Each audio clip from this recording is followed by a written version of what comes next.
Welcome everybody. It's great to see so many new faces here today. My name is Stephen Hagedis. I'm the director of the Kaput Center.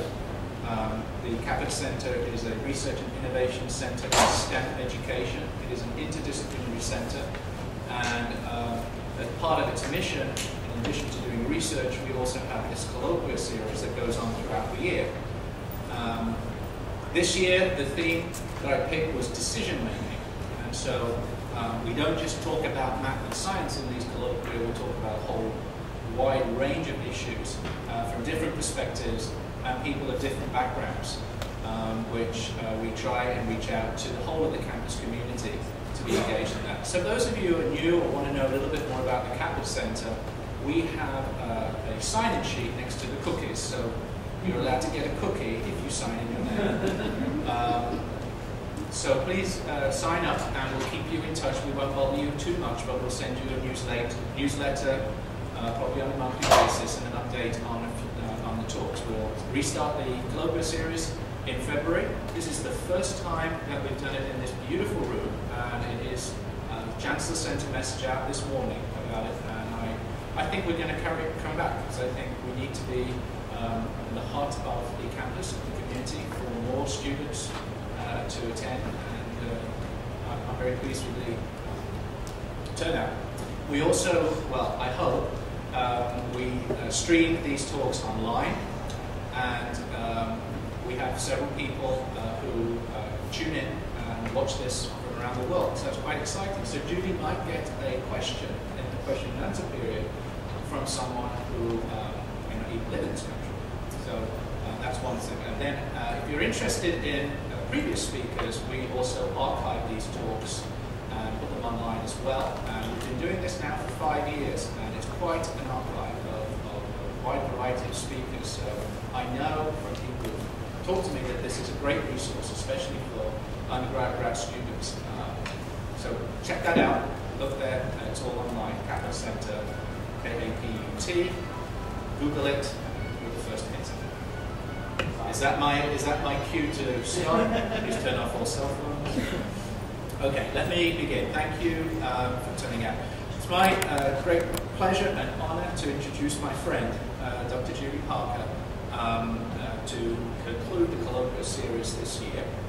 Since 1995, Julie has been the director of the Women's Resource Center, now the Center for Women, Gender and Sexuality. From 1995 to 2011, she was an affiliate faculty for the Women's Study Program here at UMass Dartmouth. She has a BA in Theatre and Dance from the University of Maine and an MA in Women's Studies from the University of Alabama. She received her PhD in Interdisciplinary Arts and Sciences with a focus in Theatre and Women's Studies from the Union Institute and University in 2006. She is the recent recipient of the UMass President's Office Roy Zuckerberg $100,000 Leadership Prize and a 2012 YWCA of Southeastern Massachusetts Women of Distinction Award. She is a founding member and former co-chair of the Bristol County Commission on the Status of Women. She published and edited an anthology in 2010 entitled Representations of Murderous Women in Literature, Theatre, Film and Television, examining the patriarchal presuppositions behind the treatment of murderesses in fiction and reality. She writes a weekly blog called The Feminist Critique, providing weekly critiques of theatre, film, books, politics, and pop culture from a feminist perspective. So without further ado, I welcome Julie to the stage. She will give a talk for around 40 to 50 minutes. Please keep your questions to the end of that. But she has some questions for you, I believe, at the start. So, welcome, Julie.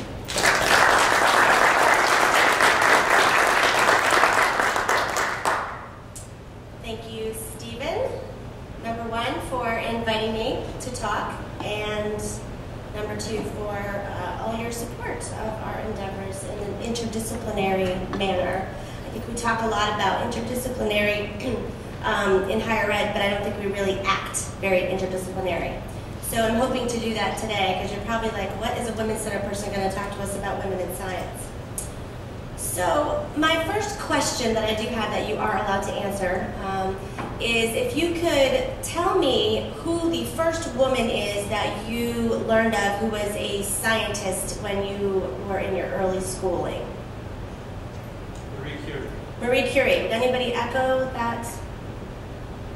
Great.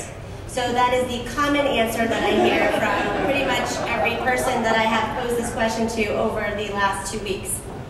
My next question is, when you think of a fictional woman scientist in Hollywood, who would come to mind?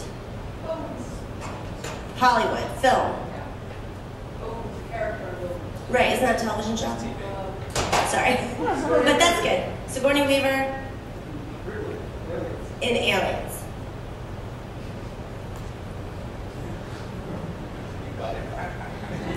Bingo.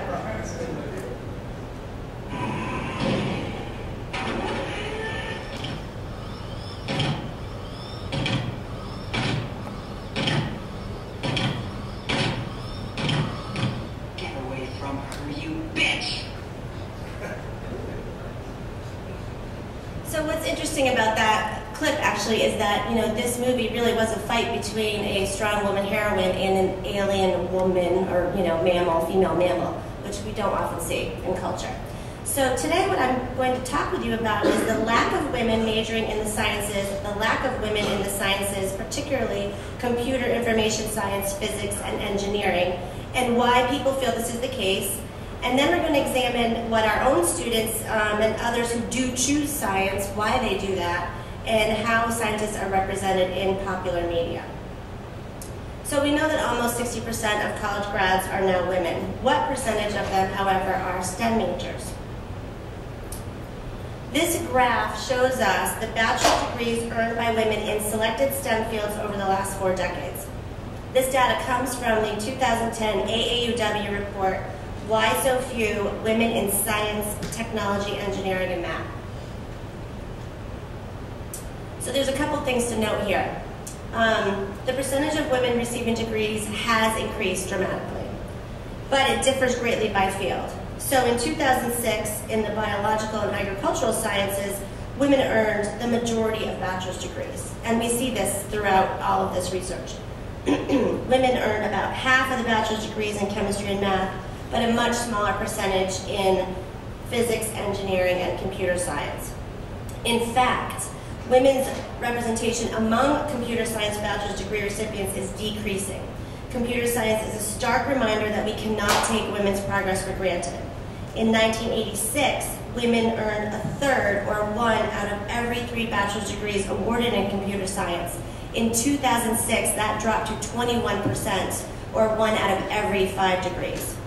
So overall, these trends for women by race mirror the overall pattern, but we do see a the gender gap attainment for African American men and women and Hispanic men and women is actually smaller than we see overall. For example, in 2006, African American women earned 60% of the physical science degrees awarded to African Americans. So why does this matter? A 2012 National Academy of Science report by Eklund, Lincoln, and Tansey argues that a gender-diverse body of academic scientists is important to maintaining both U.S. leadership role in the sciences and a competitive national workforce. Furthermore, they insist that workforce diversity along race, gender, and ethnic lines increases creativity and problem solving, suggesting that, quote, science and society as a whole suffers if women experience barriers to entry or success in certain science disciplines, losing important human capital that could contribute to advancing scientific knowledge.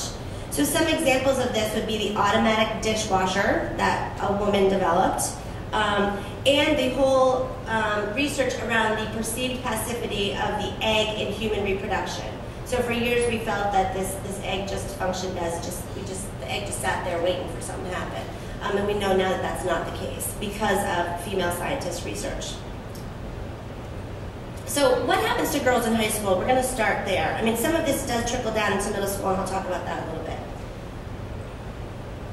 An early 90s study by Maple and Stage suggests that the pool from which undergraduate and graduate science majors emerge is essentially formed by their senior year in high school.